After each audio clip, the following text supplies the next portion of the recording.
your personal breakthrough plan. Building momentum for lasting transformation.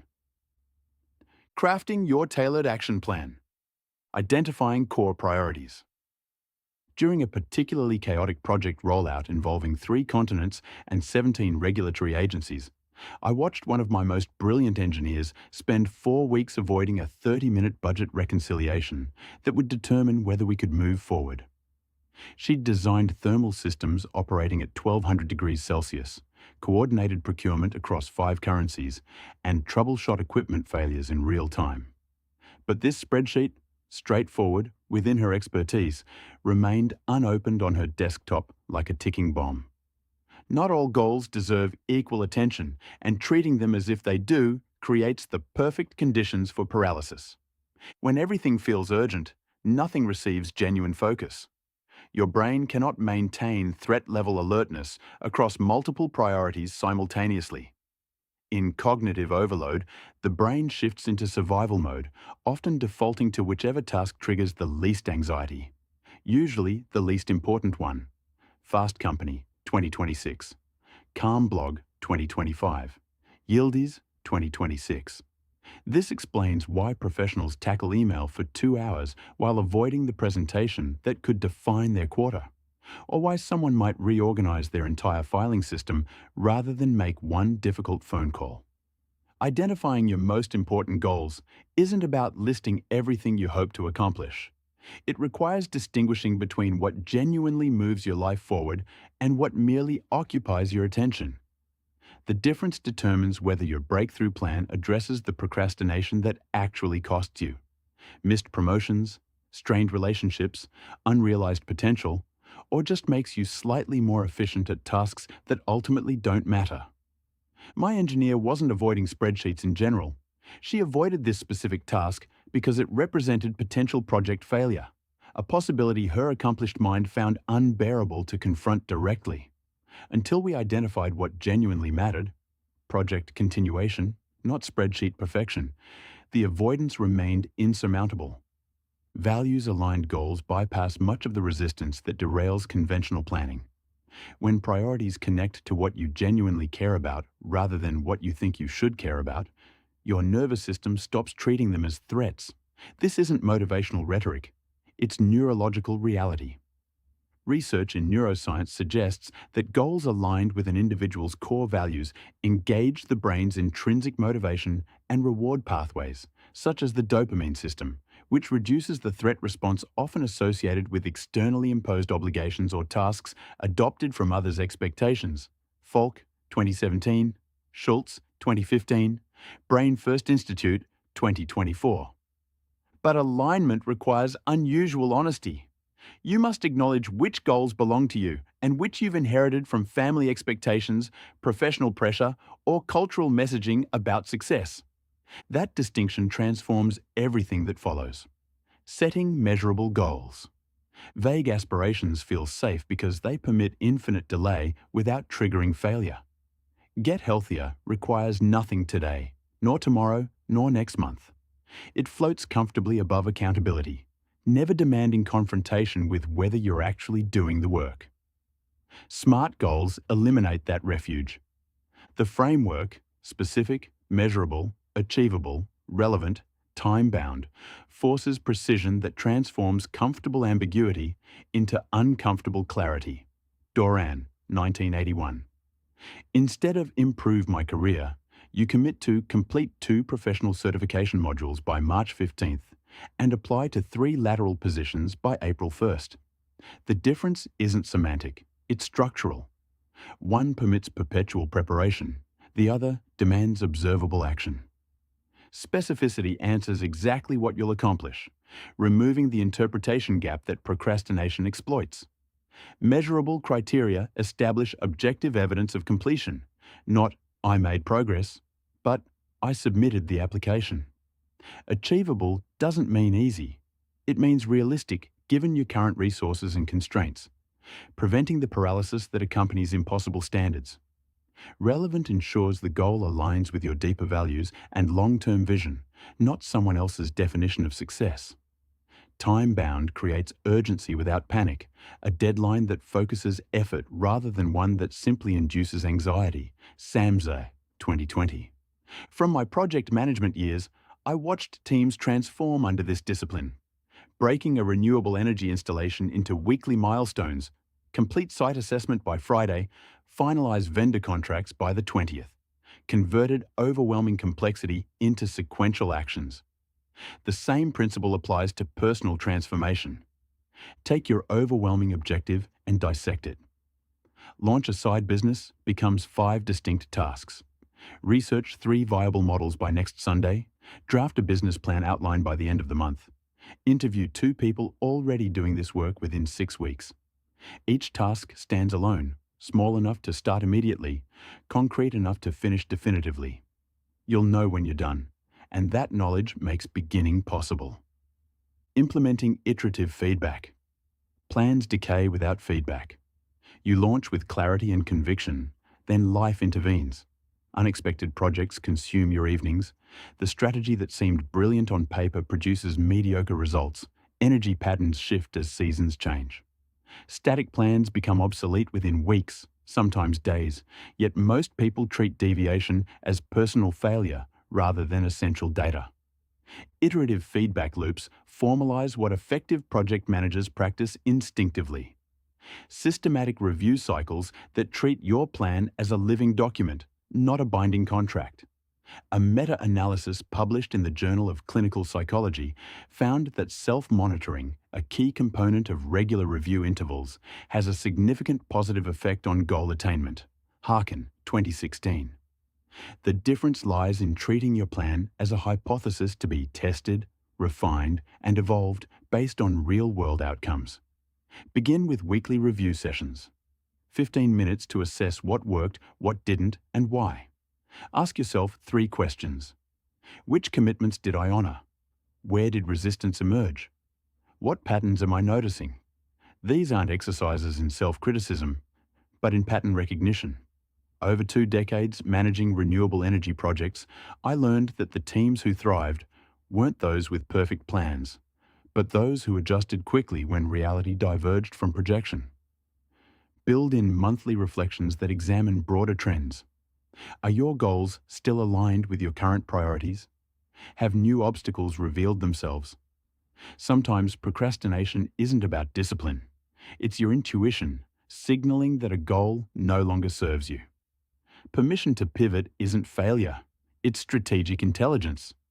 Document these insights. A simple notebook or digital file transforms scattered observations into actionable intelligence.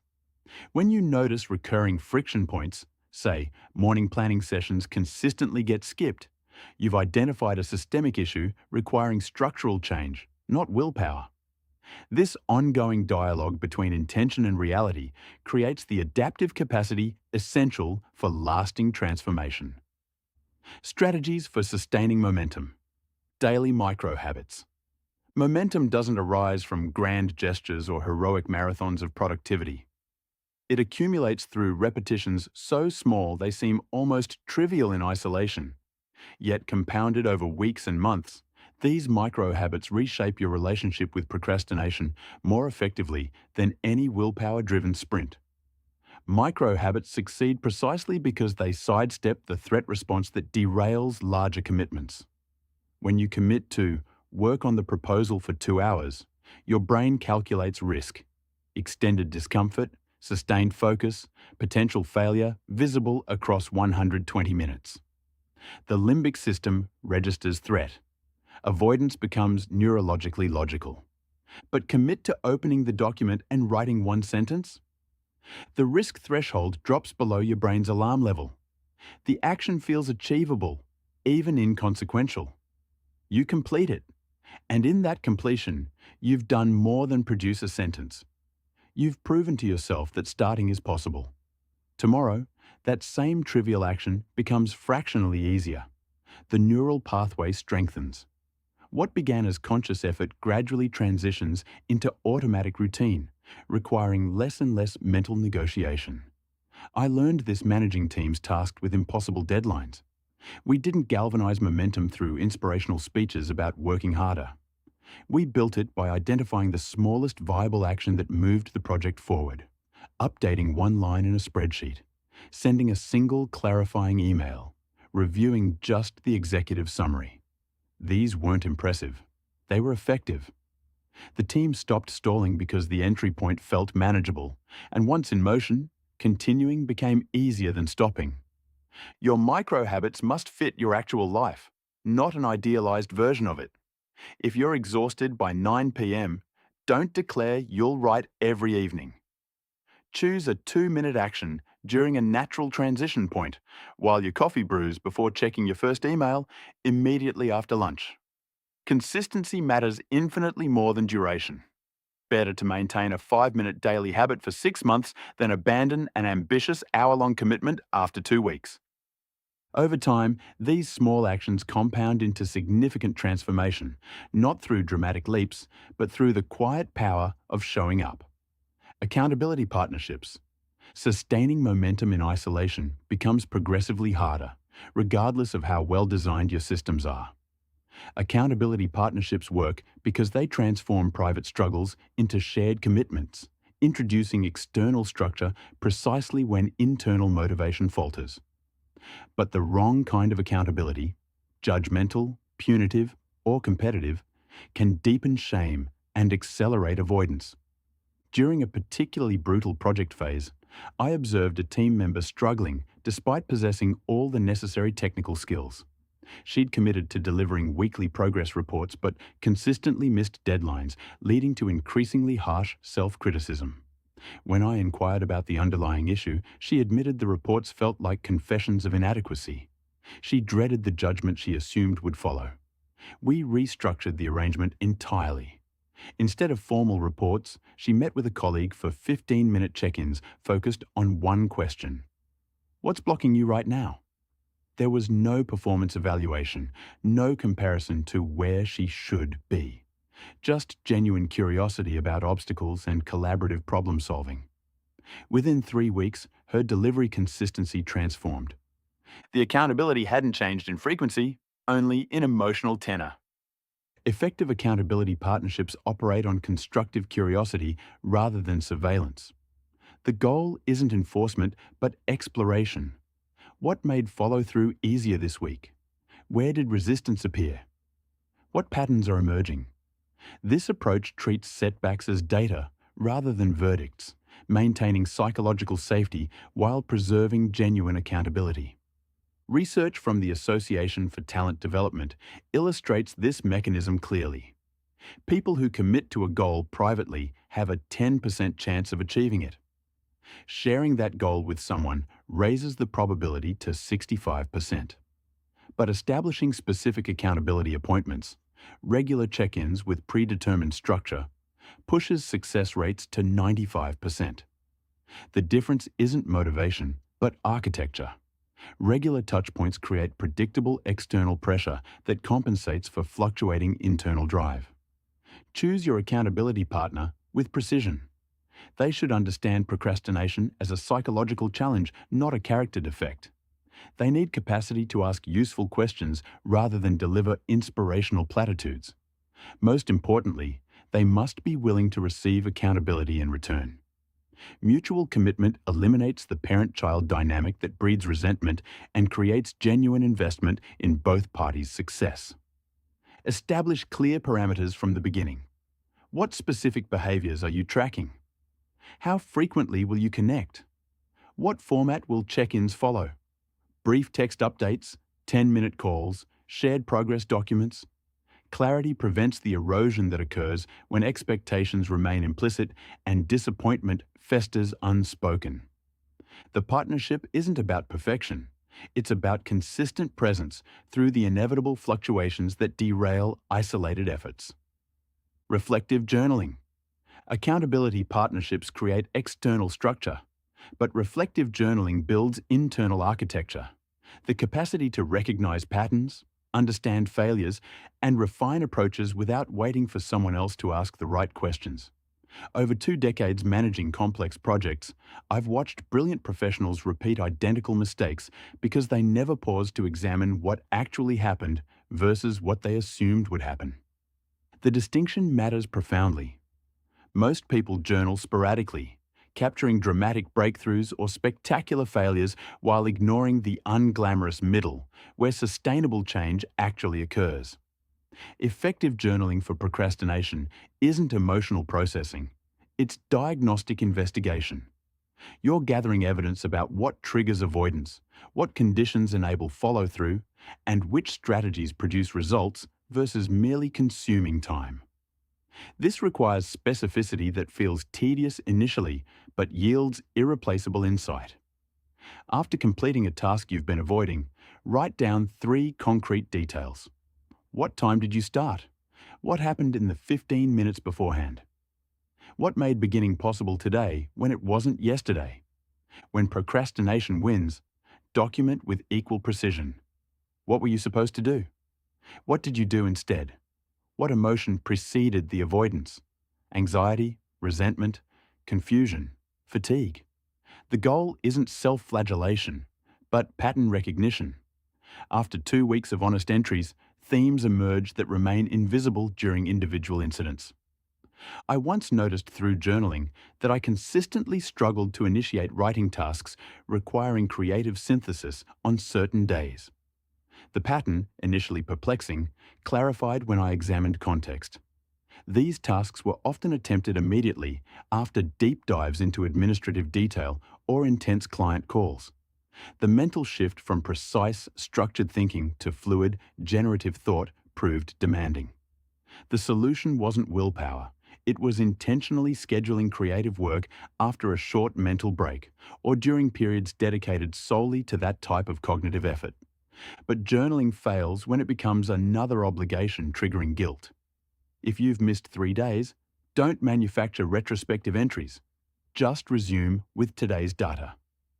If nightly reflection feels burdensome, try weekly reviews asking, what worked? What didn't? What surprised me? 5 minutes of genuine inquiry outperforms 30 minutes of performative documentation. Useful prompts include, when I avoided this task, what need was I actually meeting? And what would make starting this 10% easier tomorrow?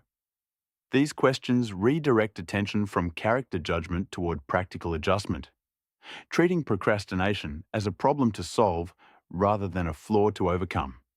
The journaling isn't about creating a permanent record.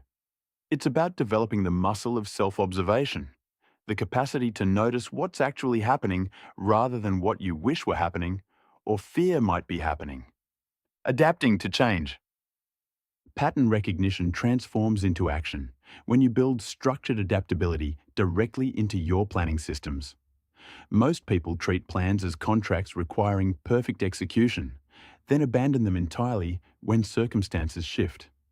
After managing renewable energy projects across volatile markets and unpredictable regulatory environments, I learned that rigid adherence to original plans doesn't demonstrate discipline. It reveals inability to process new information. Adaptive planning means creating decision points where you formally reassess rather than passively drift. Every Friday afternoon, spend 10 minutes asking 3 questions. What obstacle emerged this week that I didn't anticipate? Which planned action no longer makes sense given current reality? What single adjustment would restore momentum? This isn't permission for endless revision. It's scheduled recalibration that prevents small misalignments from becoming systemic failures. When unexpected challenges arise, illness, family crisis, project scope changes, your immediate response determines whether you maintain momentum or enter freefall. The mistake isn't encountering obstacles. It's treating their appearance as evidence that your entire approach has failed. Instead, implement the minimum viable commitment protocol. Identify the smallest action that keeps the goal alive without requiring heroic effort. Davey 2020.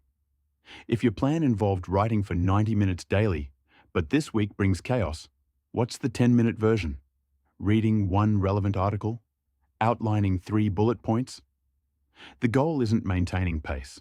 It's preserving the neural pathways connecting you to the work. I watched a senior engineer on my team nearly derail a critical certification process when his daughter's medical emergency consumed 2 months. He disappeared completely, assuming partial engagement meant failure.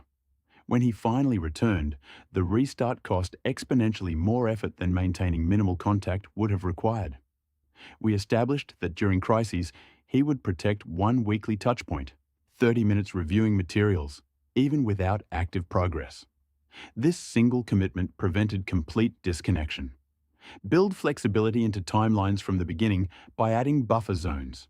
Not optimistic padding, but explicit acknowledgement that unforeseen demands will emerge. If a goal requires 12 weeks of consistent effort, schedule 14. This isn't pessimism, it's architectural soundness. When disruption occurs within that cushion, you adapt without catastrophizing. Track your adjustments deliberately. Create a simple log: date, original plan, what changed, why, and the modification made. After 3 months, this record reveals whether you're making strategic pivots based on legitimate new information or engaging in sophisticated avoidance. Patterns emerge. Do you consistently overestimate available time? Underestimate task complexity? The data guides systemic correction rather than repeated tactical firefighting. Flexibility isn't the opposite of commitment. It's the infrastructure that makes sustained commitment possible. When your planning system accommodates reality's inevitable turbulence, you stop interpreting every deviation as personal failure requiring motivational resurrection. You adjust, document, and continue. Reflective practices for continuous growth. Daily reflection routines. Start your reflection practice with the 5-minute diagnostic, conducted within an hour of completing or avoiding your most significant task. Open a simple document or notebook and answer 3 specific questions without interpretation or judgment. What was I feeling in the 15 minutes before I started or avoided this task? What specific action broke through resistance? Or what distraction did I choose instead? What would make tomorrow's attempt 10% easier? The constraint matters. 5 minutes prevents the therapeutic processing that becomes another avoidance mechanism. Most people treat reflection as emotional archaeology, excavating childhood patterns when they need tactical intelligence about this afternoon. Your entries should read like field notes, not confessions. Felt tight chest and mental fog. Checked email instead of opening presentation file. Tomorrow, open blank slide deck during morning coffee, no content requirement, provides actionable data. I felt overwhelmed by my inadequacy and self-sabotaged again because I'm fundamentally broken, offers catharsis but zero direction. After 2 weeks, patterns become visible that real-time awareness misses. Many professionals discover through diagnostic entries that their avoidance spikes exclusively before stakeholder presentations, never technical work. Revealing the trigger isn't complexity, but visibility and potential judgment. This insight allows them to adjust their preparation strategies, perhaps by scheduling focused rehearsal during peak energy hours rather than treating all tasks identically. Di Stefano, 2016. Implement the Friday 15 protocol each week.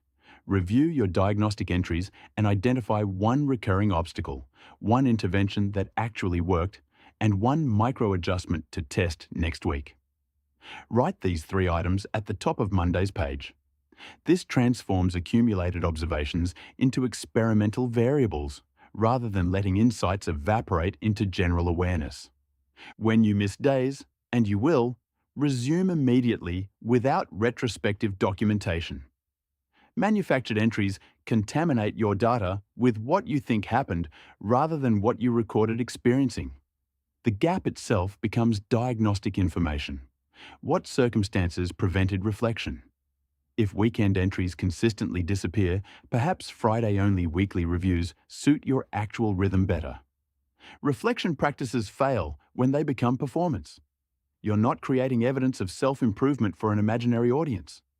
You're gathering intelligence about your specific psychological triggers and the precise conditions enabling your productivity, building the internal observation capacity that eventually makes external tracking unnecessary.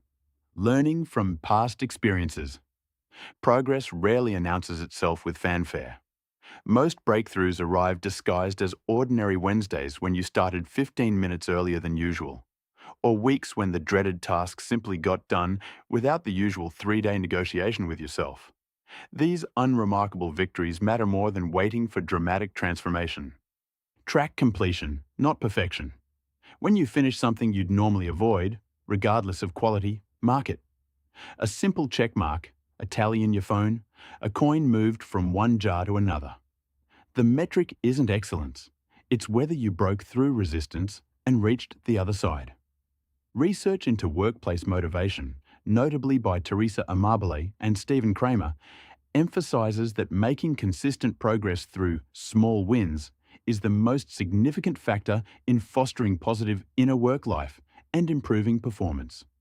This principle applies directly to overcoming procrastination. Rather than waiting for perfection, consistently marking the completion of tasks, like initiating a quarterly report on schedule, builds crucial momentum. This shift from flawlessness to consistent action often leads to marked improvements in adherence and quality, reducing last-minute panic and developing sustainable work rhythms. When setbacks arrive, resist the reflex to interpret them as evidence of permanent inadequacy. A week of avoidance after 6 weeks of consistency isn't relapse, it's data. What changed in your environment, workload, or emotional landscape? Effective reflection treats obstacles as diagnostic information rather than moral failures. Build forgiveness into your system from the beginning. Sustainable change requires accounting for human inconsistency, illness, crises, overwhelming periods when your carefully constructed routines disintegrate. The professionals who maintain long-term progress aren't those who never stumble. They're those who resume without requiring motivational resurrection. They skip the elaborate recommitment rituals and simply return to their next scheduled microhabit, treating the gap as unremarkable. Share your small wins with your accountability partner, even when they feel trivial. I opened the document Deserves Acknowledgement because it represents a neurological victory over the limbic system's threat response. These modest accomplishments are literally rewiring your brain's associations, making future starts incrementally easier through repetition rather than inspiration. Your progress won't feel linear, and that's not a problem requiring correction. Some weeks you'll coast on momentum, others you'll barely maintain minimum commitments. Both belong to sustainable change, which operates through accumulated micro-victories across months and years, not through maintaining constant intensity that inevitably collapses. Adapting strategies for growth. Sustainable transformation doesn't arrive through a single revelation. Over 2 decades managing renewable energy projects, I watched the same pattern repeat. Teams would embrace new systems with initial enthusiasm, only to abandon them when the first complication arrived. The difference between those who maintained progress and those who cycled back to old patterns wasn't willpower. It was their willingness to treat their plans as living documents rather than sacred texts. Your breakthrough plan requires periodic recalibration. The strategies that worked brilliantly in March may need adjustment by June when your project scope doubled or your team structure changed. This isn't failure, it's responsive intelligence. Think of your plan as a navigation system that reroutes when conditions shift, not a map drawn in permanent ink. Schedule quarterly reviews as non-negotiable appointments with yourself. During these sessions, examine 3 specific questions. Which strategies continue to generate momentum, and which have become mechanical rituals without impact? What external circumstances have shifted since your last review? Workload, relationships, priorities, or resources? Where are you experiencing friction or resistance? And what does that resistance reveal about misalignment between your plan and your current reality? I learned this the difficult way when a promotion forced me to delegate tasks I'd always controlled personally. My productivity system, built around direct execution, suddenly created bottlenecks instead of momentum. The system wasn't broken. It was outdated. I had changed, and my strategies needed to evolve with me. Document what you discover during these reviews. Note which adjustments you're making and why. This creates a valuable record of your evolution, transforming isolated reviews into a continuous learning process. 6 months from now, You'll recognize patterns in how you adapt, giving you insight into your natural rhythms and resilient strategies. The goal isn't perfection in planning, it's responsiveness to reality. Your breakthrough emerges not from flawless execution of a static plan, but from your capacity to recognize when adjustment serves you better than rigid adherence to what once worked. Conclusion. When you first opened these pages, you might have felt the weight of procrastination as a familiar, inescapable burden, a silent adversary undermining your best intentions. Perhaps you had wrestled with it before, trying every productivity hack and time management trick, only to find yourself back in the familiar cycle of delay, self-reproach, and fleeting bursts of motivation. You may have carried the quiet shame of knowing you were capable of more, yet repeatedly found yourself paralyzed by tasks that, intellectually, you knew were simple enough to begin.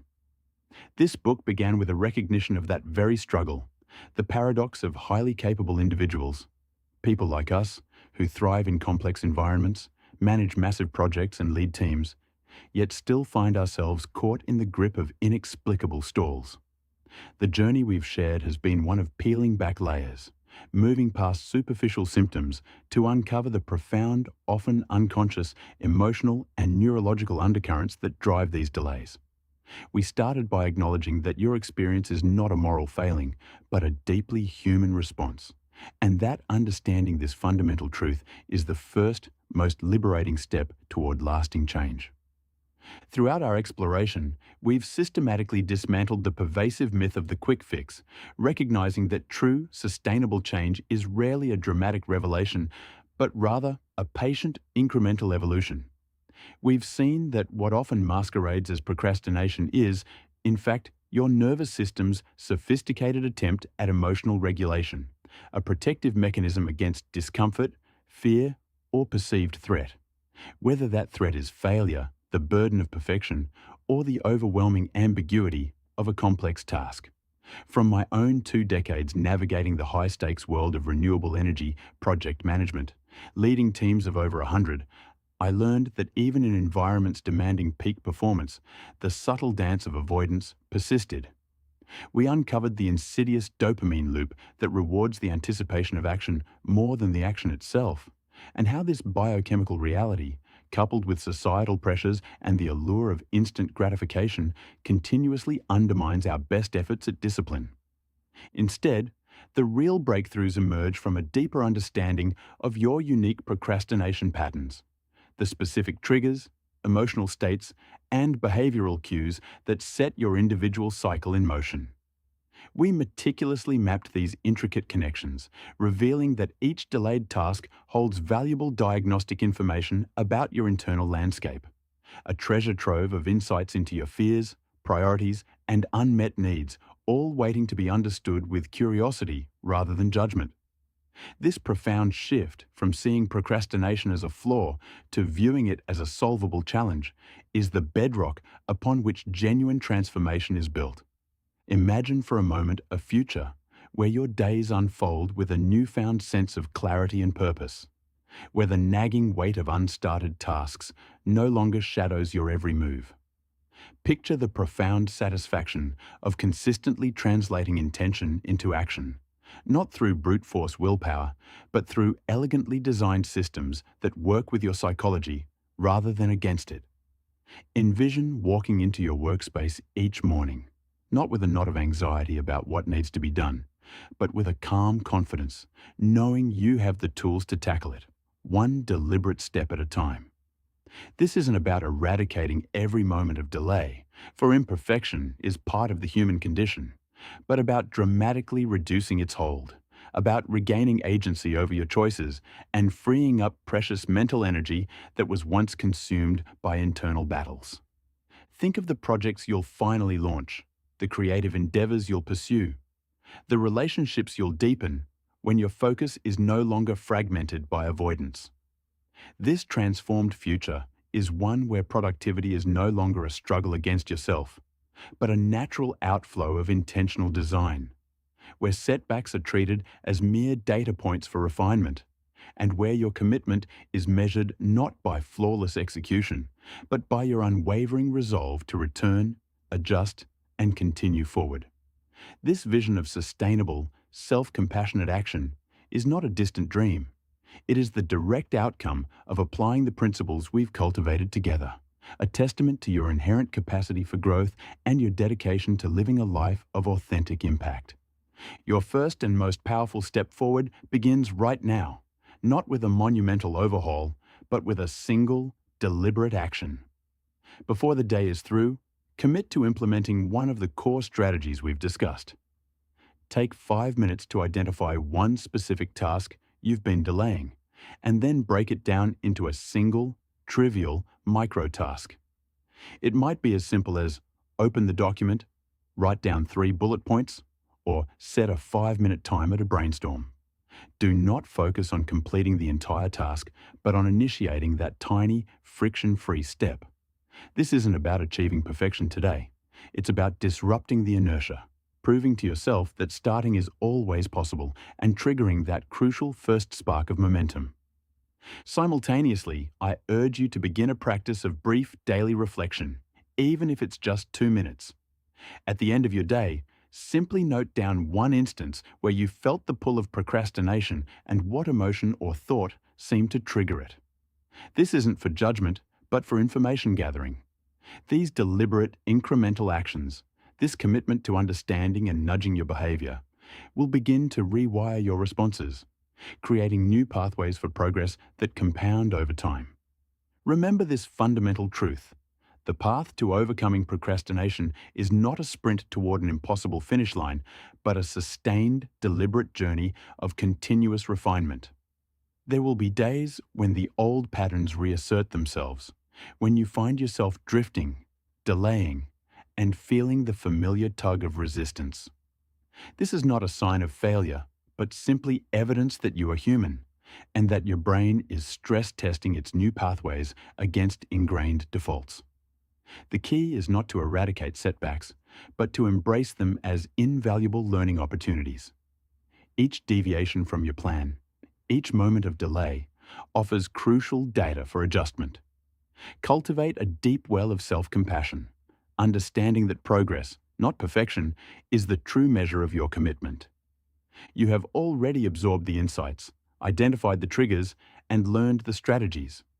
The resources you need for lasting change are now firmly within your grasp. Trust in your capacity to adapt, to learn, and to consistently return to your chosen path, even after a stumble. Your resilience is your greatest asset. Ultimately, overcoming procrastination is not just about getting more done.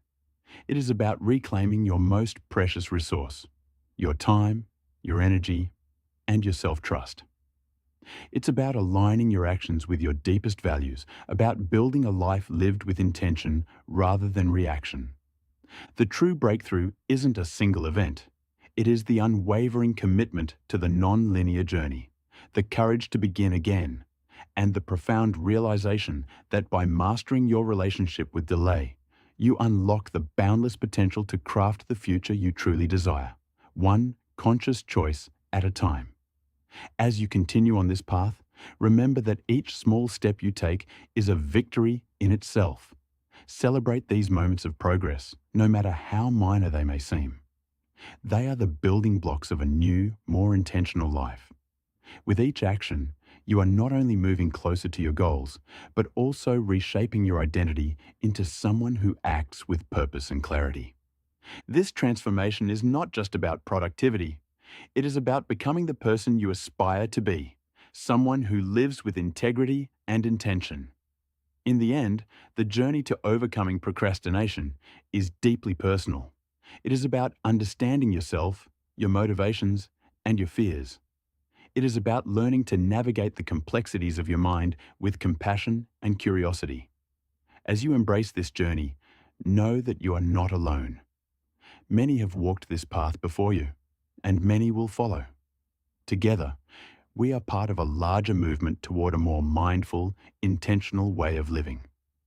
Let this knowledge empower you as you take the next step and the next toward a future where procrastination no longer holds you back, but instead becomes a catalyst for growth and transformation. In this journey, you will find that the small victories are as significant as the larger ones. Each time you choose to act rather than delay, you are reinforcing a new pattern, one that aligns with your true self. This is not merely about ticking off tasks on a to-do list. It is about crafting a life that reflects your values and aspirations. As you continue to practice these principles, you will notice a shift in how you perceive challenges. They will no longer be insurmountable obstacles, but opportunities for growth and learning. This shift in perspective is crucial as it allows you to approach each day with a sense of possibility and hope. As you move forward, remember to be gentle with yourself. Change is a process, and it is natural to encounter setbacks along the way.